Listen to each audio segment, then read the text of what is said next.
In today's show, we have another multi-topic episode, where first we discuss, is involuntary euthanasia going to be our fate?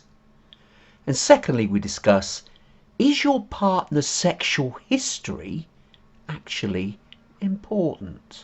And now, the TNT Talk Show, daring to go where other podcasts fear to tread.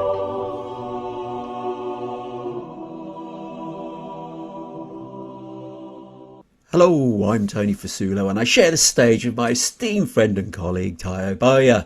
Tayo, hello, my friend, once again. I hope you're keeping safe and well. Yeah, what the hell? Well, Tony, what you gonna do, eh? Come on, say hello to our audience. Come on. Hey, audience. Oh, way! It's not very emotional, Tayo. Tayo's normally quite either aggressive or passive, or it's a passive Tayo here. This is unlike you. How come? Are you tired? I guess I'm waiting for forced euthanasia, pal. Well, I think in my case it'll be more voluntary than forced. Listen, you're gonna do it? All right, let's do this thing. Yes, very good. He's jumped the gun on our topic for today. Yes, one of the topics is euthanasia, but it's actually involuntary euthanasia. And it's, I mean, obviously, time permitting, we might get more in, but this one's a key one, and we wanted to discuss it first. Now, you shared a video with me that obviously we will share with our audience, but it was interesting because it really took Japan's problem into perspective. Do you want to elaborate what was shared? You're always a better storyteller than myself, so go ahead. Okay. Well, the video itself was showing the problem that seems to be happening in Japan, where they're getting it's almost this involuntary euthanasia. And is this something that's going to affect the UK and the US perhaps? So what's happening is that caregivers in Japan are looking after their elderly family members. And the population in Japan, there's 29% over retirement age, which is huge. And they're having we were touching it on a previous show, in fact, that their population is declining because there's no new births to keep in check the population. So the population is declining, more older people, less younger people coming along to replace them. And in this instance, caregivers who are looking after their family members are getting caregiver fatigue. And so what's resulting is some people are losing it, so to speak, and unfortunately providing euthanasia to their elderly loved ones, and subsequently not being able to live with the guilt and killing themselves in the process, so they get suicide too. So this is an ongoing problem, and it's like, whoa, they can't deal with looking after their elderly parents or family members, struggling with payments perhaps, or just the whole stress of it all, and therefore choosing to end their parents' lives via euthanasia, which is such a tragic thing. Well, encapsulated or captured, or whatever the expressions I should be using is. Yes, it strikes me that there are a couple of issues that surround this question. One of them is the issue of what exactly is forced euthanasia, involuntary euthanasia, I should say, involuntary. Because I came across an article, which obviously we will share with our audience. I believe it's yes. Very seldom do I actually go on the dreadful BBC, but this time I did. And I'm going to share this with you because there's a very interesting distinction that was made in this article on the BBC between non-voluntary euthanasia and involuntary euthanasia. And at first I thought, that's a very subtle difference. It's probably going to be a load of baloney. But involuntary, isn't that murder? Well, yes. However, the morality of involuntary euthanasia. Well, what's the difference? Hang on. Before I just glibly agree with you, what would be the difference between non-voluntary and involuntary? But in both cases, you have not received permission to euthanize the person. So basically, both are murder. But here's how this BBC article, which, as I say, we'll share with the audience in our blurb, in the link, I'll give the link. Here's how it's different. Non-voluntary euthanasia is when the person cannot make a decision or cannot make their wishes known. So this class of persons include where the person is in a coma, like a perpetual coma, or is very young, say a baby, or is senile, has mental problems like mental retardation to a very severe extent, brain damaged, or disturbed in a way that they are not able to protect themselves. So that would be, see, you can't gain that person. There's no way of gaining that individual's consent. Therefore, it is non-voluntary. When the decision is made to euthanize such a person, that's non-voluntary. But when you say a person, you mean, well, even tiny babies are persons in their own right. But a tiny baby who has no hope of survival and who's in pain, and modern medicine can't even alleviate the pain to that great an extent. No quality of life whatsoever. Quality of life is zero. So you might then, the doctors might make that horrible decision. Well, it's non-voluntary euthanasia. Now, involuntary euthanasia is different. Involuntary euthanasia is when the person wants to live, but they're killed anyway. That's murder, surely. Which is murder. Here are some examples. Yeah. A person is seen on the 20th floor of the window of a burning building. Their clothes are on fire and the fire brigade cannot reach the person. The person is screaming for help. This is hypothetical, obviously. A passerby with a high-powered rifle happens to be going past and sees this and knows that the person is going to die from an agonizing, horrible death by fire, and makes a decision to shoot the person and end their suffering. That's involuntary euthanasia. And I believe the person with the rifle is going to have a word with the police and probably the judge and explain himself with uncertain results. But isn't that almost assisted suicide? Yeah, but then the person's not wanting to die if they're in a fire, though. They're calling for help. So that's they're calling for help. They don't want to die, but there is no way. But realistically, there's no way to help that person. Or a soldier has had his stomach blown open by a shell. He's in great pain. He's screaming and acting. The doctors know the soldier is going to die. Has maybe 15 minutes left of life. There's no way to save him. You can't. There's no stomach anymore. It's nothing that can be done. So they take a decision. Why should he be held alive for 15 minutes of just pure agony? Well, soldier don't want to die. That too is involuntary euthanasia. Right. I see. Yeah. But how does this apply in China? Is this the wrong word? Japan, sorry. Is this the wrong wording? Because this isn't really involuntary euthanasia. This is actually, this is a real strange one. This is murder. We can't really call it euthanasia because you are killing somebody, which is what euthanizing somebody is, but they're not having a say in it. So that's murder, surely. That to me is the second definition that the BBC gave, which is involuntary euthanasia. The person doesn't want to die, but the quality of life that the carer knows the person is going to have when they're gone. For example, you think of these dying villages in Japan. They have dying villages. Yep. An 80-year-old doesn't have much mobility, doesn't have anyone else but this one single person who looks after them, and the one single person has come to the end of their tether. So if left alone, that person is going to possibly die from starvation or some horrible death. Some horrible, lonely death. So it is the euthanasia is done actually for the person's long-term benefit, but it's understandable that the person who's receiving the care could possibly say, "Well, I don't understand. When you were a child, I looked after you. Why can't you look after me?" You see, Yeah. there could be reasons. Maybe this person is just really tired and has no one to help. Well, that's still not an excuse, really. That's a justification. I get it, but is it enough? Well, there's this song that I play quite often. I play it a lot, and part of the lyrics go, "How do you know until you walk in another person's shoes?"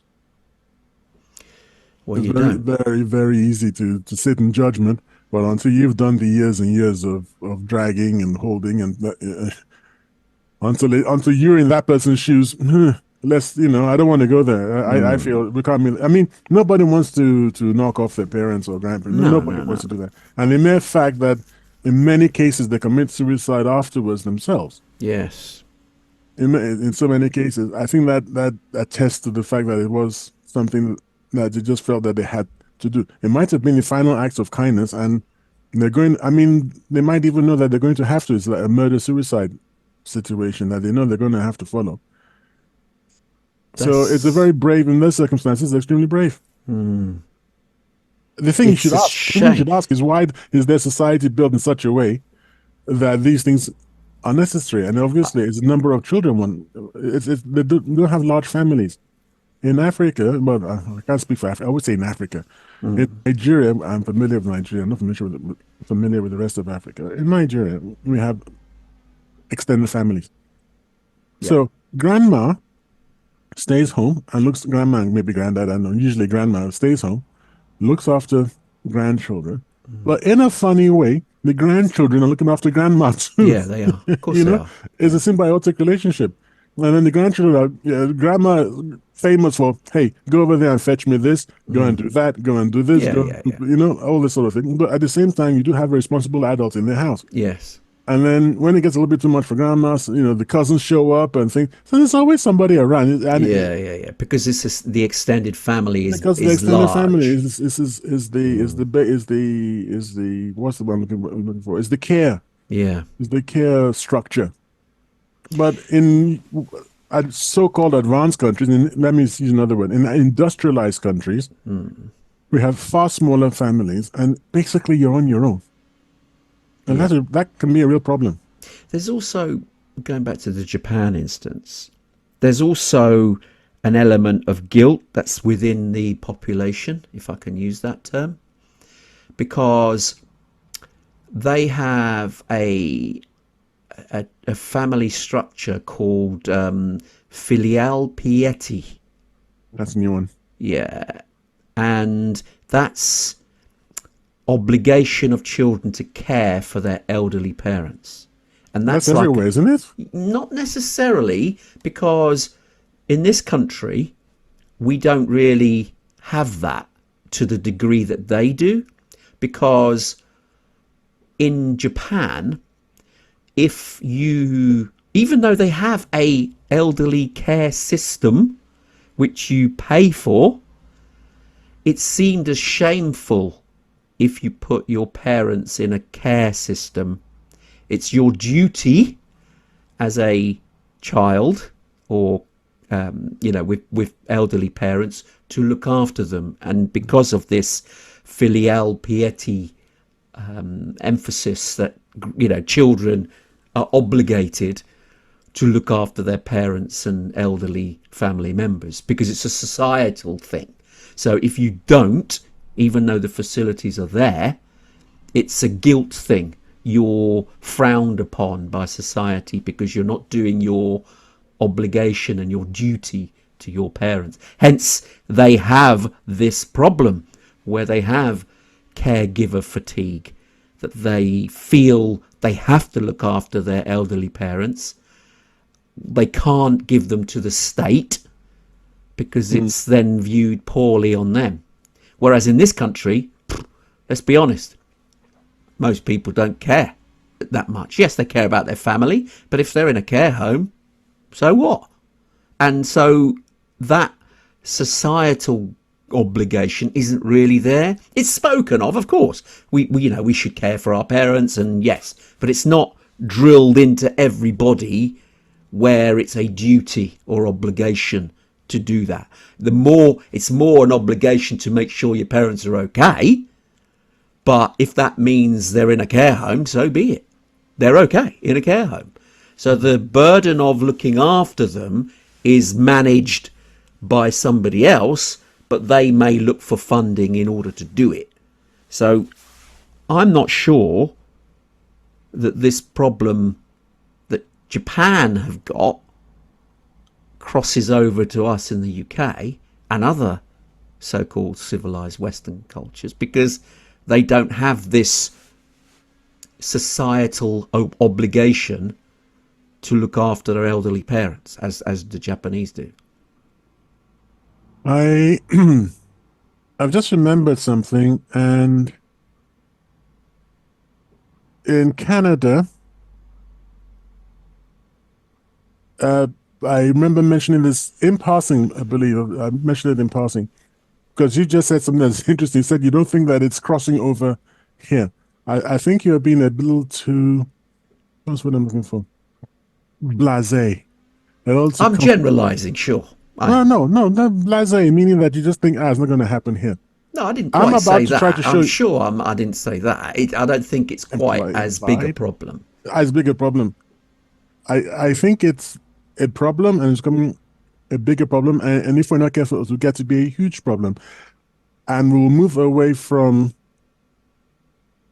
involuntary murder to just involuntary euthanasia to just outright murder. That's how we're laughing. I'm sure that's not a terrible term, but I'm not sure it's going to quite descend to that. There is an article from, what is this now? AP News. Okay, so I think quite a well-known news organization, which I'm going to send you, as I usually do, when we're having these chats, I'm going to send you a link, which I'm doing now, so that you can share it with our audience. Yeah.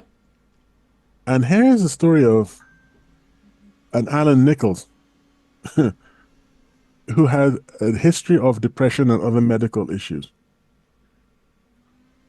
He was hospitalized in June 2019 over fears he might be suicidal, but he asked his brother to, in quotes, bust him out as soon as possible.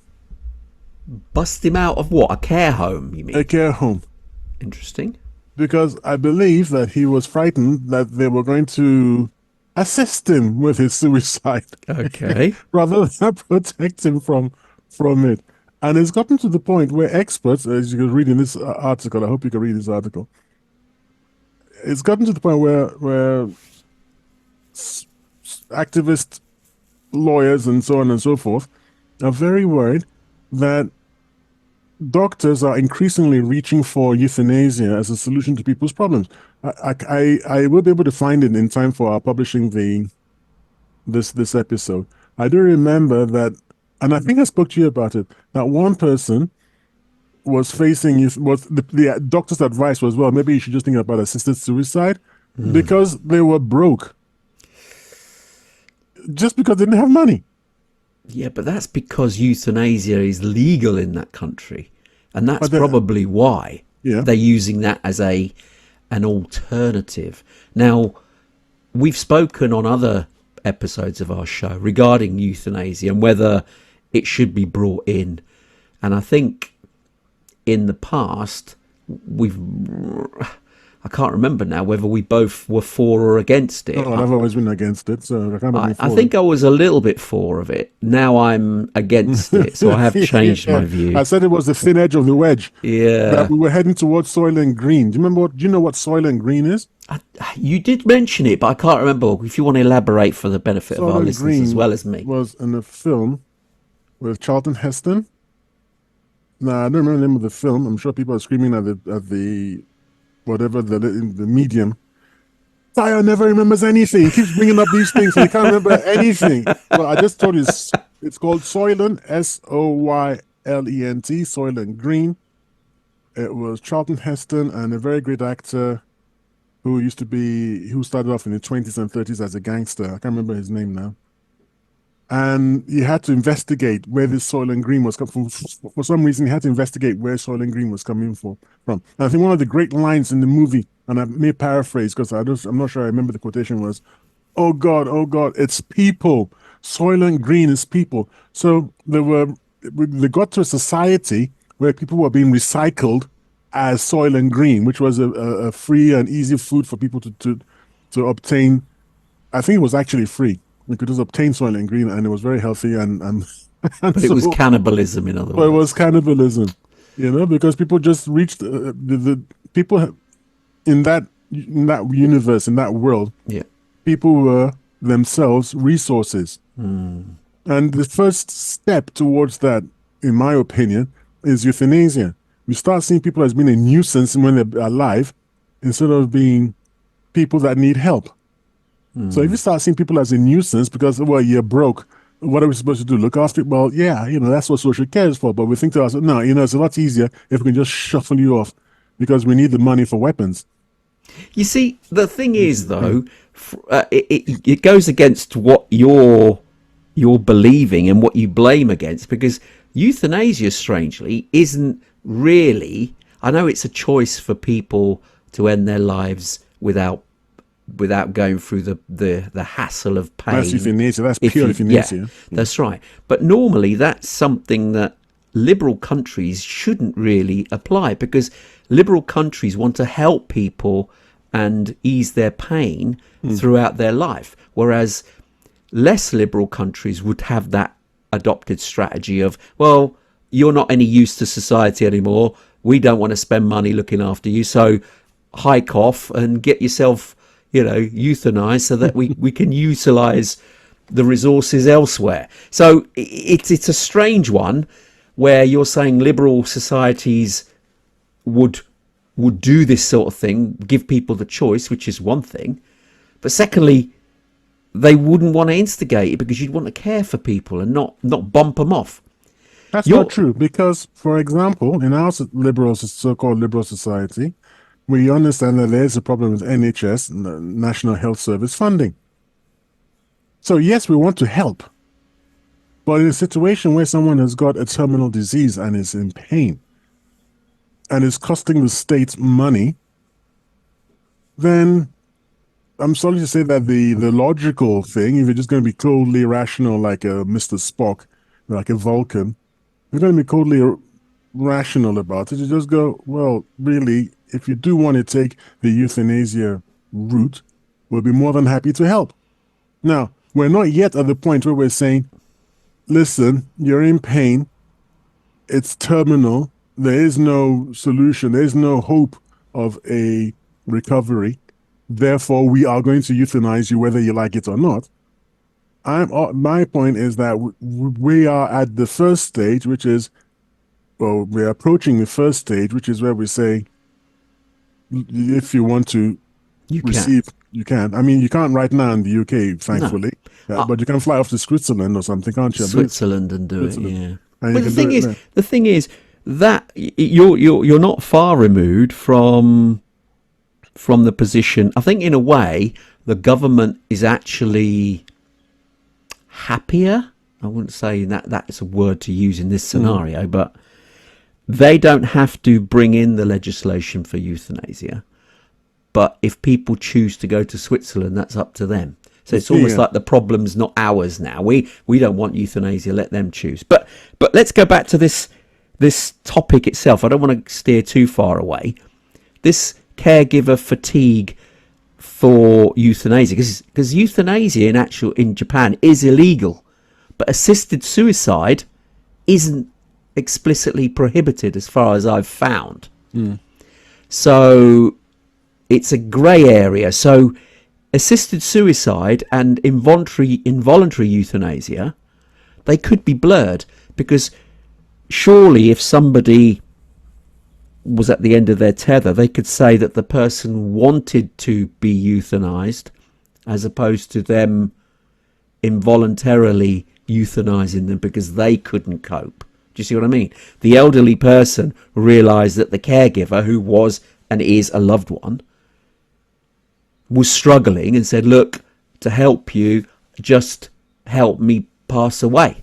That way you don't have to deal with me. So that's an assisted suicide because the elderly person knows the struggles that the caregiver's going through and doesn't want to be that burden. So it's a very difficult one as to who, legally it's a grey area, isn't it? How could that be? How can that be found? Because the person's passed away. Then you can't ask them. The problem is, if you take that route, you can't imagine what sort of pressures could be brought to bear. There are situations where you could have somebody who's wealthy and is old and frail, and the youngsters just want to get their hands on the loot. On the money, yeah, absolutely. That's the perils. And so they start pressuring this person to say, I want to be euthanized. The person doesn't really want to be euthanized, they're quite happy. But the pressure is brought to bear upon them insidiously, little by little, moaning. Every time they ask for something, you just roll your eyes. That's possibly all you have to do. But again, and just not being very helpful, not being very loving, not being very comforting to the person. And if everyone is doing that, the person might actually end up thinking, actually, I'd rather just go than actually be with these horrible people. Because and there we are. So it is very slippery. So all sorts of things that you don't want to get involved in when you go down this way. But the Japanese, I say that if they feel so guilty afterwards that they turn themselves off, then you have to admit that they were struggling and there was an actual problem there. They're not faking it. In other words, it wasn't about the money. It was something really fundamental. Oh, no, absolutely. If they then commit suicide after they've assisted. In a funny way, it's a double euthanasia. It is. It's in terrible. A funny sort of way. Terrible. Suicide because they can't cope and they take their elderly loved one with them effectively first, which is... I don't know how you view that. Is that a noble thing? No, it's Well, I think the noble thing would be to forget about the so-called honor thing, and to ask for the kind of help that you need. If it's on offer, it is. I'm not that intimate with Japanese society. I don't know how easy it is to get such an offer. It's not cheap because they do it via an insurance system. So how do you know these people can actually afford it? Then? Well, that could be the problem. That is another, spanner in the works. They've got this elderly care system in Japan, although you've got to pay for it via insurance. And you're right. If they can't afford it or haven't paid into it, then they have to look after their elderly parents because there's no current facility, that would take people who have little income. So they're not even having children due to lack of funds. Never mind looking after the elderly. Yeah, I know. So they're not even having children because it's expensive. So Japan just needs to turn around and just really think about how it's spending its money, I guess. Well, it doesn't spend its money on defence, that's for sure, military. So where is its money going? Because it's still a rich nation. So what is it doing? But we don't know the intimate side of how Japanese society is geared up. Maybe I can't understand where it's going. If care for the elderly is on insurance, I don't know if they have free health in Japan. I don't know. But even if they did, I'm sure it's not enough so you don't have enough money for anything else if you don't have a large military. Yeah. So, I don't know where's strange one, isn't it? What? No, the yen. Where's all their yen going? Their currency is called a yen, I believe. Yeah. The yen. I don't know because they're still in the top 5, I think, of most richest industrialized nations. So what are they doing? One time I thought they were the third. Yeah, the third. Yeah. USA, Japan, China. China now second, isn't it? Japan is third, then Germany. I thought, and then Germany may have dropped now. No, Germany's still up there. Well, even with the industrialization. Yeah, it's still huge, huge. Okay, that will maybe do another show on that. We'll see. Anyway, the point being that Japan is up there somewhere. It's not a poor nation. No, not at all. So richer than us, for sure. Yeah. Why can't they look after the elderly? Don't know. It is a strange one. I mean, but I think there is some sort of subsidy for people who can't pay. But I think because the whole culture doesn't like to portray handouts, do you know what I mean? It's almost like quite self-sufficient. You have pride in what you do and how you stand in society. Henceforth, if you take handouts, the guilt and the shame of things like that are so deeply entwined within the culture, makes it very difficult for societies to take help from the government. There was a problem in India as well, where they had this. What I should do is open up a new business opportunity by offering myself in Japan to show people how to take handouts without any problem whatsoever. Give me.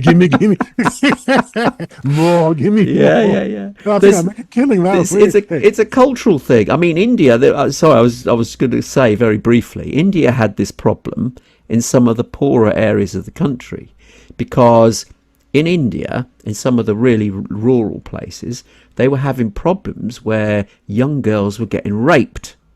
And they were getting raped because they were going to the toilet outside.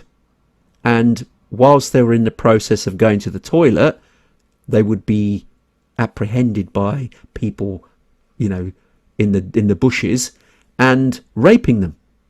So there was a big international assistance program to fit toilets into homes.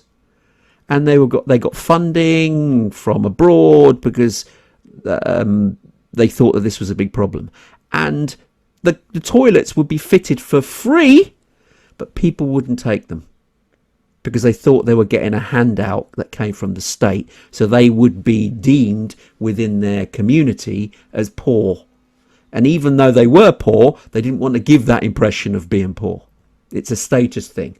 So in the end, the government had to charge for the toilets at a very low amount, and then people would buy the toilet, and then they'd get some tax rebate later to show that they've paid for having the toilet fitted. Interesting. in their property. So yeah, it's a cultural thing, and Japan, going back to Japan now, have this issue too, where pride and standing in the community over, you know, is far greater than your struggles. You have to show status. You have to show pride in amongst your community to be respected. As soon as you then take handouts in any form, you're viewed negatively. Whereas, as you've said, in this country, we haven't got that problem. We don't care if the government are willing to give us free money. We go, bring it on. Who cares? Give me, dog. Yeah. Give me. Corp Incorporated. Japan, and then another one in India where those guys need to. I'll show you how to do it, man. Let me hold it for you. The thing is, you don't want it to go the other way, which is where we're now treading, where too many people now haven't got respect in the community. Ethic. Yeah, so they've gone the other way where they just take. And the community now don't care. They don't care they're standing in community if they can just get by with handouts. Well, indeed, there is the erosion of community, isn't there? There's no community now. Very, very, very little community feeling. Especially in the bigger places, bigger towns and cities. I know that it's different. I'm told it's different in the north. The north is far better, I have to say. Yeah, I do agree. There is more of a community. Where we live, and down south, what community? There's no community feeling whatsoever. Why has that happened? I don't quite understand how that has manifested itself. Urbanization, isn't it? People left the villages and so on and so forth. Yeah, but even big cities. I mean, London itself, for instance, that's the prime place that you'd put a finger on about this sort of thing. They have lost it in the big areas, but even in the suburbs of London, there is still some community feel in the smaller areas. So the size of big cities clearly doesn't help that community feel. But there is urbanization is when a bunch of strangers come together and they make a new place of living. For example, Milton Keynes. So there are a bunch of strangers that come in and they don't know one another. And so what community feeling exactly? Now, if you visit a village where people have lived for generations. Joe knows Sue, Sue knows Adam, Adam knows Joe. Everybody knows everybody. Obviously, there's a community feeling because you all know one another. Well, I think there is still the ability to have community if you have a central point that people could meet at or socialise in. That way, Used to be pubs, didn't it? yeah, pubs Pubs that are used too to do that. expensive. Yeah, yeah, Going to the pub now is too expensive. yeah. So there is that. But anyway, we digress slightly from this Japan issue, but this is a problem. I mean, we've talked at length on it. I want to talk about another topic, but do you want to give a sum up of what you think? How could Japan actually even resolve this problem? And is it likely to get worse? Or are we going to see some of this here in the UK? I think it's more likely that we are going to see some of this here in the UK for different reasons, not for exactly the same reasons.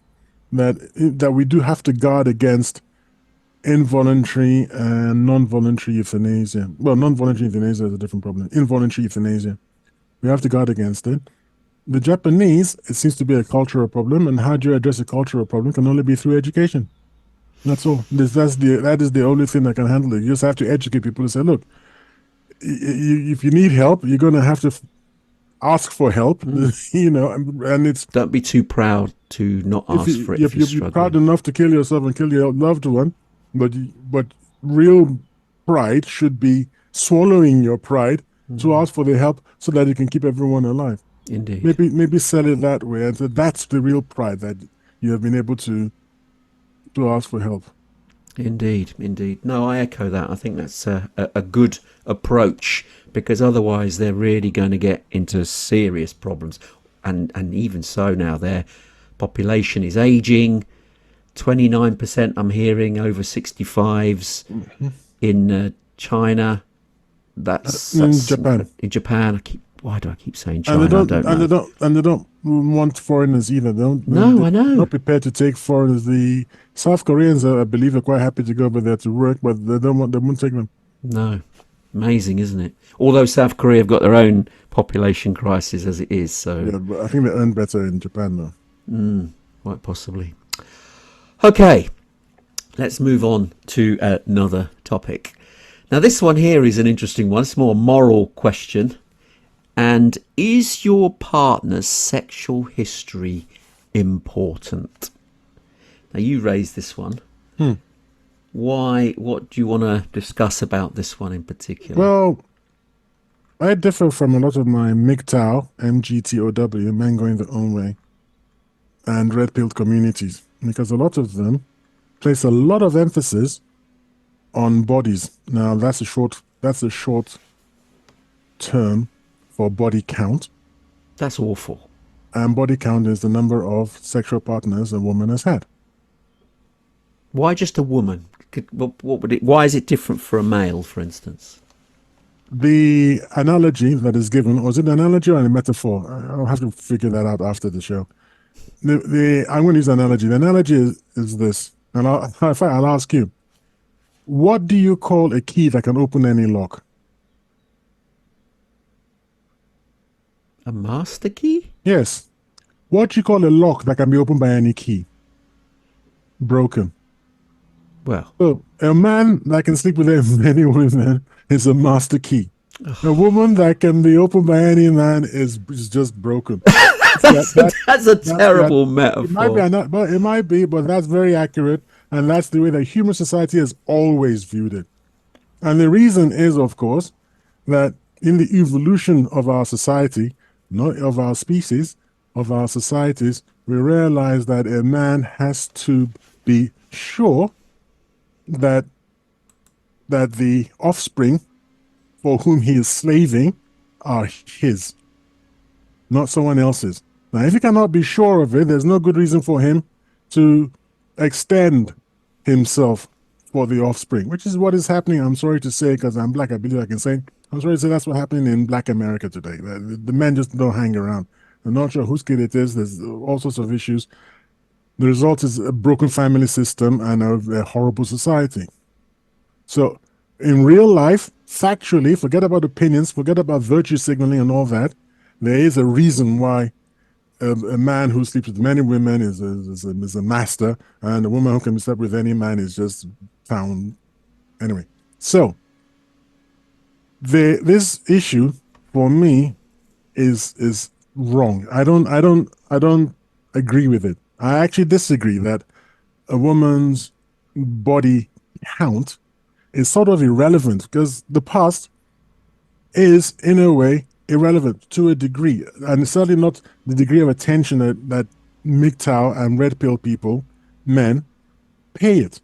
However, the reason that they get away with paying so much attention to it is that there are statistics, there is data that shows that that when a man sleeps with, let us say, I don't know, dozens of women, but finally settles or falls in love with one, he can switch his attention to that one wholeheartedly and loyally and stay with that one, because mentally the others that he was sleeping with were meaningless. They were just physical interactions.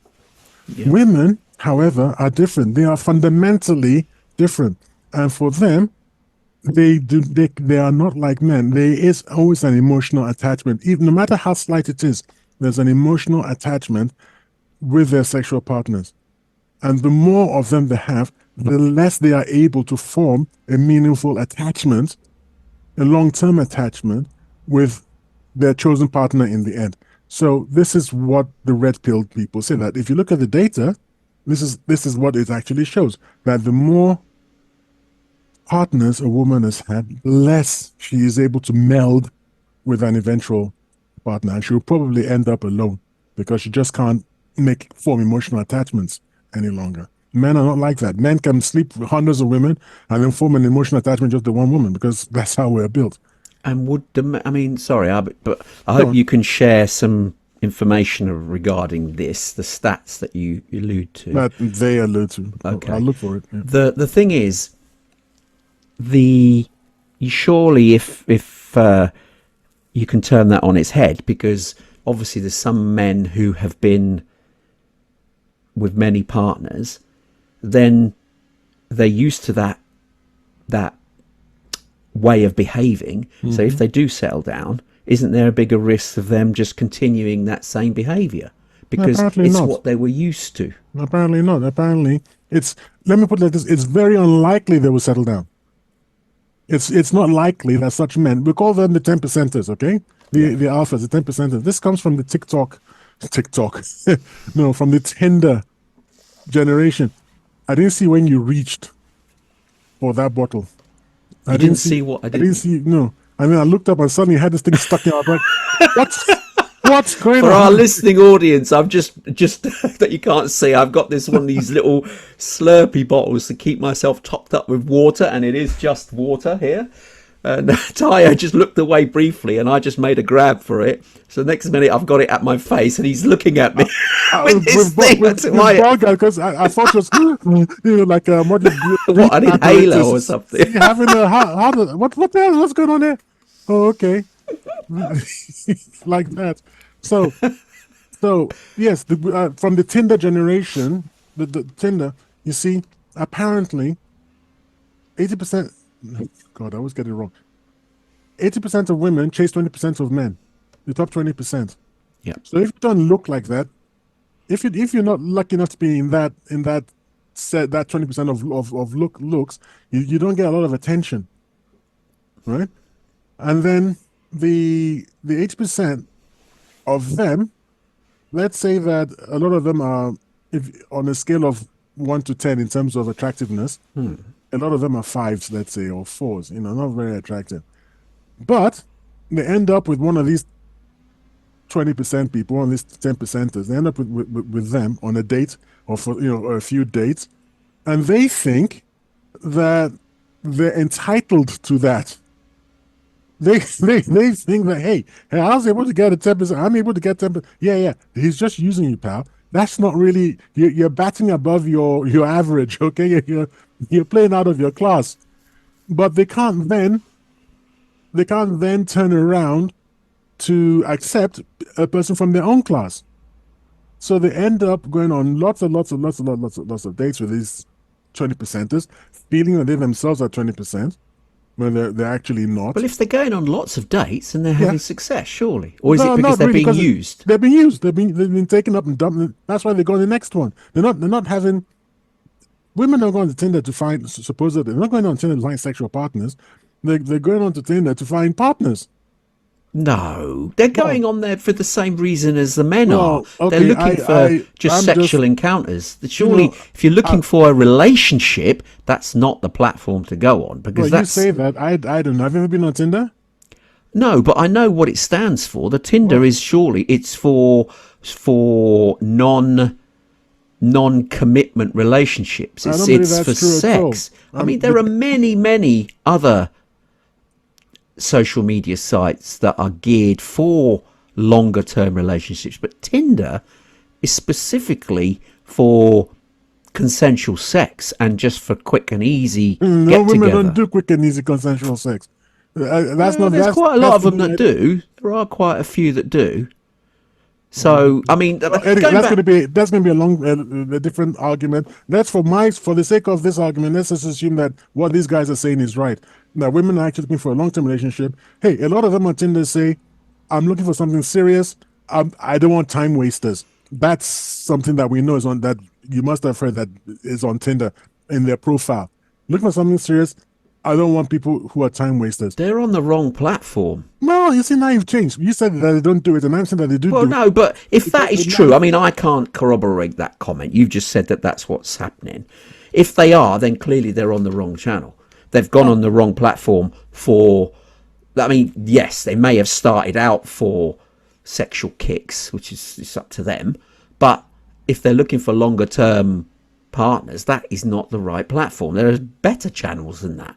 Tinder is what it is. It's for meeting partners for short relationships, sexual, etc. Now, if it went and blossomed to something else, then it can happen, but that's not its intended purpose. So it's more for just meeting someone for sex, and that's all it is. And so if you're playing that in that pool, which is what Tinder is, you're going to expect to actually, you're going to try, I suppose, to raise your standard and pick the better ones. You're not going to have necessary meaningless sex with somebody you dislike. You're going to want to be attracted to them in some point. So they're going to try and aim higher, aren't they? But if you're going on that platform purely to look for relationships, I think that's the wrong platform. No disrespect to Tinder. It is what it is. It's not a relationship platform. It's for sex. Let's be I mean, honest. I believe you have a Reddit account. Whose account? I believe you have a Reddit account. No, I don't. I don't. Neither do I. I've got an article here for you, which should have, which should have, well, maybe you'll be able to see from just the first. I'm going to send you a link. If you can see If from, we can share it with our audience, if it's relevant, this is obviously. relevant. The reason I'm laughing is that I want to show you just the first visible response there from a woman, thank goodness. No girl puts on their profile just looking for a hookup. I don't know where you got. You see, I go to all these MGTOW and red pill sites, and all these men who are making comments there, they talk about their experiences. So you are completely wrong that women go onto Tinder for just a hookup. That's not what they're on there for. They're looking for relationships. Men, on the other hand, are looking for Hookups. not all of them, but a lot of them are looking for hookups. So anyway, back to what we were saying. The reason I brought it up was because this 4 out of 10, 5 out of 10, excuse me, I'm going to sneeze, I think. Sorry about that, audience. Bless you. Thank you very much. The 4 or the 5 stars, going out with a 10 star or a 9 star, an 8 star, whatever it is, and having all these experiences, thinking that each time this would be the one where he falls in love with her and they end up being together. And each time it's like his soul is down a little bit more. The disappointment starts setting in, and then they end up saying something like, "Where have all the good men gone? There are no good men. All men are terrible. All men are capital B's," which means capital B's. I hope people know what that means. If you don't, ask. it's Yeah, we're not going to use that. You can work it out for yourself. Yeah, of come on, get a course, of capital course. B, somebody Yeah. who doesn't have Yeah. a known father. Anyway, so over a period of time, this person becomes more and more used and feels more and more used, and less and less forms less is less and less able to form an emotional attachment until after 10 years, because this starts like in their 20s, and by the time they're in their early 30s, they've been doing this for a dozen years or so. They're completely blasé. They're just no. Cavalier is a good word. You were Yes, about to say that. not able, and so from their point of view, they say it really matters how many sexual partners a woman has had. Now, from my point of view, I be more pro man. I'm not really concerned about the mental health of the women, so to speak. So I'm saying that if you and your partner can get along in whatever relationship you have decided to set up, because not all relationships have to fit one particular ideal model, then it really doesn't matter how many sexual partners she's had before. Her sexual history is irrelevant. I don't see where the relevance comes from. There has to be some relevance, because let's say you met somebody and you got on with them and you didn't know anything about their sexual background whatsoever, but then you discovered that the person, whether male or female, had been with partners who had HIV, for instance. Now, you not knowing that can put you at risk. So you do need to have some idea of your I would like to switch that a little bit and say that's not so much a sexual history problem as a medical issue. If you've got HIV, you could have got it from a needle. Indeed. But I if you've care about your sex history, what I care about is, hey, you're HIV positive. That's what I'm interested in at that stage.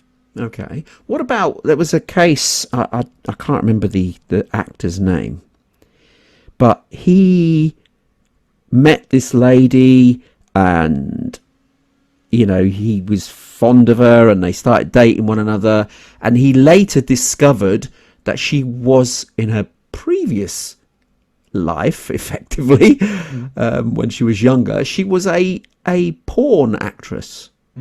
So she'd been in many films, had many sexual partners as part of her role as a porn star, and he'd obviously met her. Now, how would you feel to that? Yes, see, it's not sexual history that I'll be concerned about there. It's your business history. Your business is relevant because my friends or our children might one day find out about your business history. It's not the sex part about it that bothers me. It's the part about it that you're on film for the public forever. Now, I don't know. Do you know what? As the older I get, the less I care because I don't know what it is. I really don't know what it is, but at some point I can imagine if I was ever to be, I hope not, ever to be widowed, and some ex-porn star would like to get jiggy with the old tie there. I don't know what. I don't worry about it, man. In fact, bring some of the freaking movies. And we'll sit down with some vodka and see what happens, man. You just have to be kind of just cool about it. Yeah, all right. When you're younger, all this is kind of we're gonna get married, we're gonna have kids. Yeah, but as you get older, it's whatever. It doesn't matter as you get older. I can see if you're thinking of having children, then you may want to know. But if you're not, if you just like the person who they are, then does it matter? That's what I'm trying to tell you. That I get that, because at the end of the day, you are encountering now, not in the past. In the past, they had other relationships there. You had other relationships, so you went your own different way. So it is different back then. But now, it shouldn't matter. It shouldn't really. I'm glad you agree with me. Well, yeah, I wasn't really that At the end of the fussed day- on this particular topic. I know there's some people that get quite emotive about it. I knew that, well, growing up, there was many of my friends who were hell bent on meeting a girl who was a virgin. Yeah, that's always freaked me out, by the way. I don't even know why you'd want an inexperienced someone who. And there's such a big thing about it in the Arab and Muslim world about, oh, she's Yeah. a virgin. It's like, well, who cares? Frankly, I genuinely kind of don't care whatsoever. It is a strange one, but that obviously there's some, yeah, in particular, a lot of the Asian countries, you want to marry a virgin, and they even do tests, don't yeah. they, with bedspreads and that. But then you to ensure that who you married is a virgin, yes, and you're frowned upon if they've had sexual. Frowned upon. You can have honor killings in Pakistan. I know, awful. But the thing is, what they don't understand is that someone can still be a virgin and had problems and broken their. Are we allowed to say it on air? We can, can't we? Their hymen, is it? Hymen. Hymen, that was the word. So that can happen anyway, without sexual intercourse. So Since I really don't. It would be mentally and emotionally impossible for me to care less. It's like, I know, just but can't care less. some cultures do believe it to be That's so their important. problem. If they want to waste their time on stuff like that, that's up to them. Nothing to do with me. I mean, being able to talk about past partners, should be up to the individual. No, that I don't. That I disagree. I completely disagree. Under no circumstances should either partner Discuss past. their past. Just it's gone. Let it go. The only time it's important is if it was with somebody that the other person knows. But how would they know unless they discussed it? No, I mean, for example, if let's say I had a girlfriend and she'd known you before, and she knows that we're friends, she had better flipping mention it. It's important because I want to. As long as I don't know the individuals involved, I don't care. But the second I know the individuals involved, it's up to me to decide whether I want to maintain that relationship or not. Because there's something about somebody you know haven't gotten there first that is just kind of off-putting. Let's be honest about it. I don't want to know that somebody I know was there before. So I may be the same for women. I don't know whether it's the same for women or not. But I'm not sure. I'd like to ask a female that, whether that's a problem. Because I know of some people who are not that phased, and women in particular. As long as they get the man in the end, they're not phased who they've been with. It's almost like, well, I've got him now approach. So they're not that fussed about whether the man has had sexual partners. No, It's if a man who takes they've away- ended up if a man takes a woman off another man, he's not fussed either because he's won her from the other man. But if he just accidentally come across some girl who just, and as you're talking about it, you like each other over, oh man, what? Tony hammered her. Well, what the hell? No. The wording's a little bit.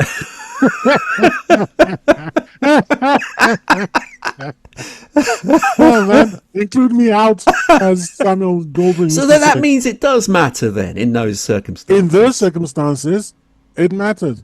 But if it's not someone that I or alternatively, never let me find out. So don't mention it and just never let me find out. Just don't talk about it. I think when all is said and done, the best way forward is to just not bring up the past. Well, yeah, it is the really past. should be- It is the past. Unless the past could come and bite you. Yeah. So, for instance, if someone normally most people that meet now have some history. If it's a second marriage or a second or third relationship, so there is going to be some history, or in the term used is baggage. And that baggage may involve having children from a previous relationship. So there is knowing that. You can't hide away from having that from someone's Again, that's not so history. much sexual history. That is the social realities of having children. Yes. You see, it's not the sexual history, is it? It's not. No. It's very seldom the sexual history. But what the MGTOW and the Red Pill are saying is that it is the sexual history. It is the bodies. And that's what matters to them. But how would they ever get around that? That's going to be a problem that they're going to have to live with, because you can't change it. No, what? They're saying just don't go out with such. But then Pump and dump you're is what you do limiting then. the pool of women that are available. Let's be perfectly honest. They don't care about that. And limiting pool of women, pool is already limited because so very few Western women are worth being with today anyway. So pump and dump. What's their attitude? Sorry, we've digressed slightly, but their view is if the sexual partners of a female, what was their threshold? Was it 5? Is it 10? What is it? What's the threshold then? It's just generally speaking, the fewer the better. And at some point, when you hear a number makes you think, woof, because it's individualized, isn't it? It's at what point do you as an individual go, oh boy, that's a lot. And by the way, a lot of women nowadays probably won't tell you the truth because they just look and say it's not none of your business, not relevant. And the other thing is that then they make down the red pill say, well, in that case, it is relevant because that's why they don't want to tell me. And these people, unfortunately, can end up remaining on their own if they're not already on their own. I think a lot of well, don't forget that there's a PUA, which is what is it, pickup artist way of doing business. So that if you had intentions of being serious with her before, and then you think, well, she's not telling me because she's had a lot of bodies, then you're just in it now for the quick leg over and just pump and dump. Oh dear. Okay, we're gonna have to make this an adult theme. Oh, okay, we're gonna take that out. So let me say it again. You're just gonna have to. The whole last piece was like that, so we're gonna have to. We'll make it an adult show. It's fine. Go on. Okay. Well, that's it. No need to. Okay. We don't need to then reword our statements. Okay. Right. Let's sum up because we've reached the top of the hour. What's your thing? Should people care about their partner's past sexual history? I don't believe so. Only very rare. Only the very narrow circumstance where she's been with somebody that you know, or you've been with somebody that she knows, and it's best just to let the person know up front, because but then again, it might prey on their minds. Initially, they might be like, "Yeah, I'm all right with that," and then after a while, they go like, "Nah, I'm seeing Tony naked now in my head. Can't hack it, baby. I can't. Sorry, I can't take it, man. Gonna have to. Sorry, I like you lots, but dog on. I think that's an opportune moment to end the show. Yes, indeed. Unfortunately, we have reached the end of the show for another week. Bye.